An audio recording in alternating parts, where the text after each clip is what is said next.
अपना next topic that is genetic code. अभी तक हमने क्या पढ़ लिया, ट्रांसक्रिप्शन हमने पढ़ लिया है, अब हम पढ़ेंगे जेनेटिक कोड। ठीक है, अब जेनेटिक कोड क्या होता है, जैसे अब हमने बनाया था अपना आरएनए बनाया था। अब ये आरएनए जो है, मानो ये हमारा आरएनए है, इसके ऊपर बेसिस लगे हुए हैं एडेनिन, गुआनिन, साइटोसिन, यूरासिल, क्योंकि इसमें थायमिन तो होगा नहीं, थायमिन तो डीएनए में होता है, आरएनए के अंदर तो यूरासिल होता है। तो ये क्या करते हैं, जब इन आरएनए से हम क्या बनाना चाहते हैं, प्रोटीन बनाना चाहते हैं, इस प्रोसेस को क्या कहते हैं, ट्रांसलेशन कहते हैं। तो जब हम प्रोटीन बनाना चाहते हैं तो प्रोटीन किससे बनता है, अमीनो एसिड की चेन से बनता है, पॉलीपेप्टाइड ऑफ अमीनो एसिड होता है। तो अमीनो एसिड कैसे आएंगे, कैसे बनेंगे, ये अमीनो एसिड आते हैं, ये जो आरएनए के अंदर बेस होते हैं ना, इनको देख के अमीनो एसिड आते हैं। आरएनए के अंदर जो बेसिस होते हैं ये कोडोन होते हैं, इनको हम क्या कहते हैं, कोडोन कहते हैं। और हर एक कोडोन क्या करता है, किसी ना किसी एक अमीनो एसिड को कोड कर रहा होता है। ठीक है, हमारी बॉडी में क्या है, 20 एसेंशियल स्टैंडर्ड अमीनो एसिड होते हैं जो हम बनाना चाहते हैं, 20 अमीनो एसिड बनाना चाहते हैं। तो अब हम 20 अमीनो एसिड बनाना चाह रहे हैं, तो हम क्या देखेंगे, इन कोडोन को देखेंगे। अब क्या होता है, 3 कोडोन से एक अमीनो एसिड बनता है, मतलब हमारा जो कोडोन होता है वो कैसा होता है, ट्रिपलेट होता है। अब ये ट्रिपलेट कैसे होता है, हमें कैसे पता चला, तो कुछ साइंटिस्ट आए थे जिन्होंने जेनेटिक कोड के बारे में बताया था, जैसे है हमारे हरगोविंद खुराना है, नीनबर्ग है। इन्होंने क्या बताया था कि जो आरएनए होती है उसी से क्या बन रहा है, हमारा जेनेटिक कोड बन रहा है। तो synthesis of RNA with definite combination of basis, RNA क्या बन रहा है, combinations of defined combination of basis से बन रहा है, और इन्हीं से हम क्या बनाएंगे, फिर अमीनो एसिड बनाएंगे। ठीक है, अब कैसे पता चला कि जो ये जेनेटिक कोड है ये ट्रिपलेट होते हैं कि सिंगलेट होते हैं, ये एक फिजिसिस्ट थे, उन्होंने बताया था कि ये जो जेनेटिक कोड है हमारे ये ट्रिपलेट होते हैं। कैसे पता चला, अब हम बनाना चाहते हैं 20 स्टैंडर्ड अमीनो एसिड बनाना चाहते हैं। तो 20 अमीनो एसिड जो बना रहे हैं, अगर सपोज करो हम बना रहे हैं, हमारे पास 4 तरीके के बेस है आरएनए के अंदर, एडेनिन, यूरासिल, साइटोसिन और गुआनिन। अगर हम सोचें कि हर एक जो बेस है वो एक अमीनो एसिड बना रहा है, तो हमारे पास टोटल कितने अमीनो एसिड बन पाएंगे, 4 ही अमीनो एसिड बन पाएंगे। एक यहाँ से बन रहा है, दूसरा यहाँ से, तीसरा यहाँ से और चौथा यहाँ से। फिर किसी ने कहा कि चलो डबलेट बना के देख लेते हैं। तो अगर हम डबलेट बनाते हैं तो 4 into 4 कितने अमीनो एसिड ही बन पाएंगे, 16 अमीनो एसिड ही बन पाएंगे। लेकिन जब हम ट्रिपलेट बना रहे हैं, 3-3 का एक पेयर ले रहे हैं, 3-3 कोडोन ले रहे हैं, तो हमारे पास टोटल 64 कॉम्बिनेशन ऑफ कोडोन बन रहे हैं, 64 कोडोन बन रहे हैं। अब ये जो 64 कोडोन है, इनके अंदर से हमें तो स्टैंडर्ड कितने चाहिए, हमें तो 20 ही चाहिए हैं। ठीक है, तो बाकियों का क्या करेंगे, बाकी में क्या होता है, 61 जो कोडोन होते हैं वो क्या कर रहे हैं, किसी ना किसी अमीनो एसिड को कोड कर रहे होते हैं, किसी ना किसी अमीनो एसिड को ये कोड कर रहे हैं। ठीक है, लेकिन जो 3 कोडोन होते हैं वो क्या करते हैं, वो किसी भी अमीनो एसिड को कोड नहीं करते, वो सिर्फ स्टॉप कोडोन की तरह काम करते हैं। स्टॉप कोडोन क्या होता है, जो प्रोसेस को स्टॉप कर देगा। प्रोसेस कौन सी, हम ट्रांसलेशन करने वाले हैं, जो ट्रांसलेशन प्रोसेस को स्टॉप कर देगा। तो 61 तो क्या कर रहे हैं, कोड कर रहे हैं। ठीक है, किसी ना किसी अमीनो एसिड को बना रहे हैं, और 3 जो है वो क्या है, किसी को भी कोड नहीं कर रहे हैं, वो किसकी तरह एक्ट कर रहे हैं, स्टॉप कोडोन की तरह एक्ट कर रहे हैं। ठीक है, चलिए अब साइंटिस्ट आए तो इन्होंने क्या बताया कि जो हमारे जेनेटिक कोड होते हैं वो कैसे होते हैं, ट्रिपलेट होते हैं। ट्रिपलेट का मतलब क्या है, 3-3 कोड से एक अमीनो एसिड बन सकते, 3 कोडोन मिलके क्या बनाएंगे, एक अमीनो एसिड बनाएंगे। ठीक है, 64 टोटल कोडोन है हमारे पास, 61 तो किसी ना किसी अमीनो एसिड को कोड कर रहे हैं, लेकिन 3 जो होते हैं वो किसी को भी कोड नहीं कर रहे, वो क्या कर रहे होते हैं, स्टॉप कोडोन की तरह एक्ट कर रहे होते हैं। और वो 3 कौन होते हैं हमारे पास, ये वाले UAA, UGA, UAG। ठीक है, ये क्या होते हैं, हमारे स्टॉप कोडोन होते हैं।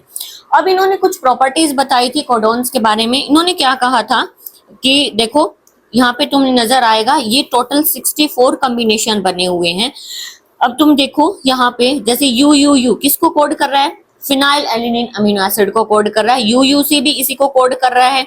ठीक है, अब देखो अमीनो एसिड एक है, ये अमीनो एसिड एक है, लेकिन इसको कोड करने वाले कितने कोडोन है, 2 कोडोन है। तो आप इसको ऐसे समझो, सपोज करो ये अमीनो एसिड क्या है, ये मदर है, ये क्या है, मदर हैं और कोडोन क्या है इनके, किड्स है, किड्स हैं। अब क्या है, एक मदर के बच्चे कितने हो सकते हैं, 4-5 बच्चे हो सकते हैं, लेकिन क्या एक बच्चे की 4-5 मदर नहीं हो सकती ना, बायोलॉजिकल मदर नहीं हो सकती।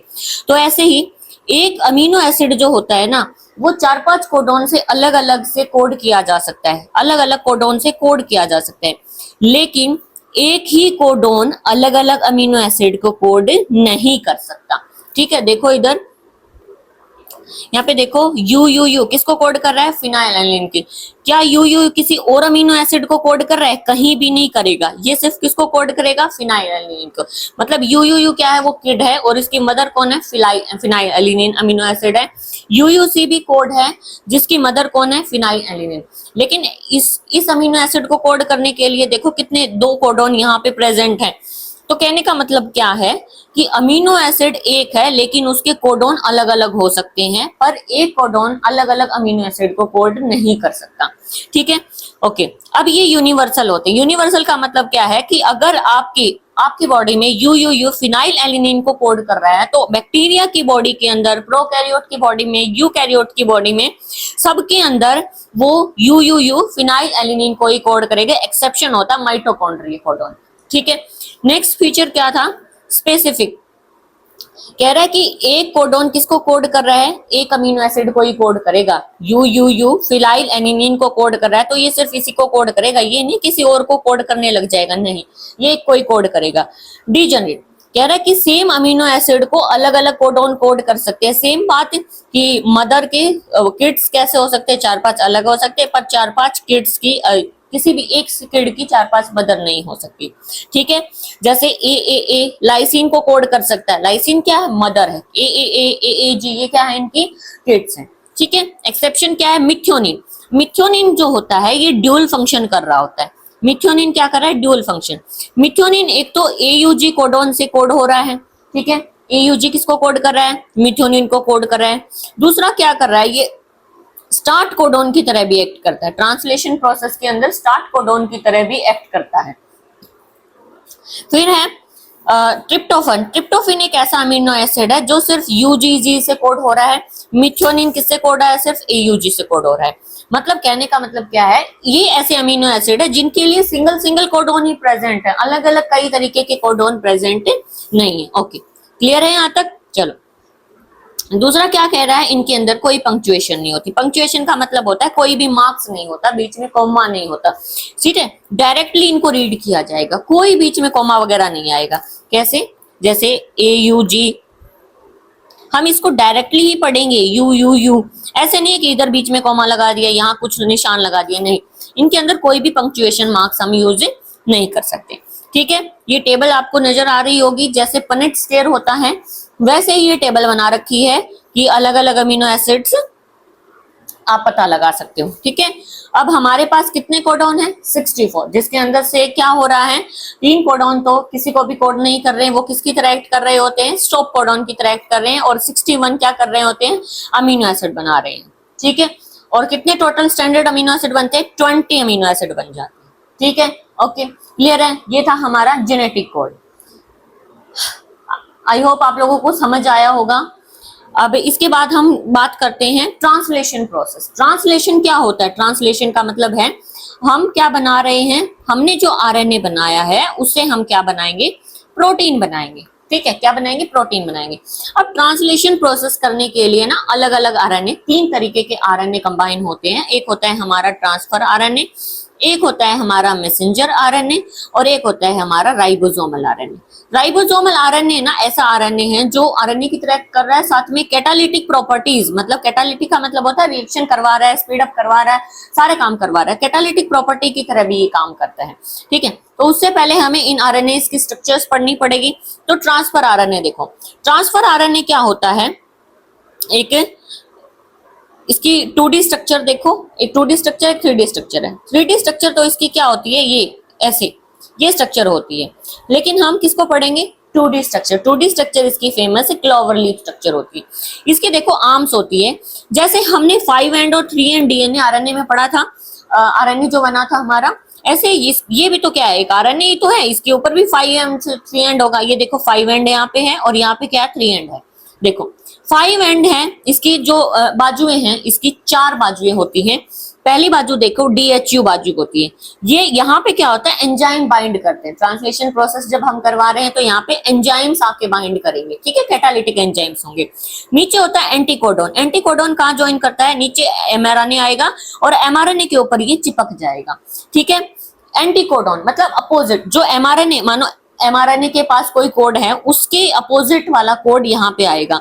ज्यादातर जब ट्रांसलेशन स्टार्ट होता है इसके पास कोडॉन आते हैं AUG। एयूजीन क्या होता है, मिथ्योनिन को भी कोड कर रहा है और स्टार्ट कोडॉन भी है।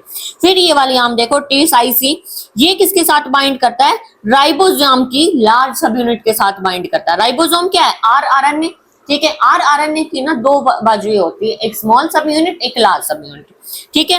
नीचे एंटीकोडॉन है, ये कॉम्प्लीमेंट्री किसका है, मैसेंजर आरएनए का। ओके, यहाँ पे डायग्राम आप देख सकते हो, देखो 5 एंड 3 एंड, नीचे वाला एंटीकोडॉन लूप है, इसके अंदर दिखाने रखा है। यहाँ पे क्या रहेगा, हमारा एंजाइम बाइंड करने के लिए एक लूप होगा। इधर क्या होगा, जो राइबोसोम्स के साथ बाइंड करेगा, ठीक है। इस तरीके से नीचे मैसेंजर कोडॉन से ये एंटीकोडॉन लूप जुड़ा हुआ होता है। अगर यहाँ पे AGU है तो इसका अपोजिट, आरएनए का अपोजिट क्या होता है, ए का यूरासिल, ग्वानिन का साइटोसिन, यूरासिल का एडेनिन, ऐसे चिपका होगा, इसके अपोजिट वाला कोडॉन चिपका होगा, ठीक है। अब ट्रांसलेशन शुरू होने से पहले जो हमारा tRNA होता है उसको ना पहले चार्ज किया जाता है, ठीक है, चार्ज किया जाता है। तो फर्स्ट स्टेप क्या होता है हमारा, चार्जिंग।